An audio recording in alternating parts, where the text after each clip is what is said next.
করছি বন্ধুরা, সবাই কেমন আছো? আশা করছি সবাই ভালো আছো। তো আমিও ভালো আছি। তো বন্ধুরা, আজ আমি বানিয়েছি ডিমের বিরিয়ানি। তো দেখো, আজ আমাদের রাতের ডিনার হচ্ছে গিয়ে ডিম বিরিয়ানি। আমরা 5 জন লোক, 5টা ডিম দিয়েছি। তো আমার এই বিরিয়ানিটা কেমন হয়েছে একটু সবাই দেখে কমেন্টে জানিও।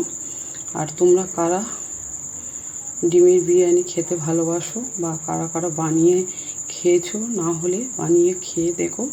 অসাধারণ টেস্টি লাগে এই ডিমের বিরিয়ানি, খেতে অসম্ভব সুন্দর হয়েছে বন্ধুরা। তাই তোমাদেরকেও বলছি, ডিমের বিরিয়ানি বানিয়ে খেয়ে দেখবে, দারুণ লাগবে। তো আমিও আগেও অনেকবার বানিয়েছি, আজকেও হঠাৎ আবার মনে হলো তো বানালাম। তো আমারও খুব ভালো লাগে। আর ভিডিওটা কেমন হয়েছে একটু সবাই কমেন্টে জানিও বন্ধুরা। গুড নাইট, সবাই ভালো থেকো, সুস্থ থেকো। আবার আসবো পরের ভিডিও নিয়ে, সঙ্গে থাকো, দেখতে থাকো কেমন।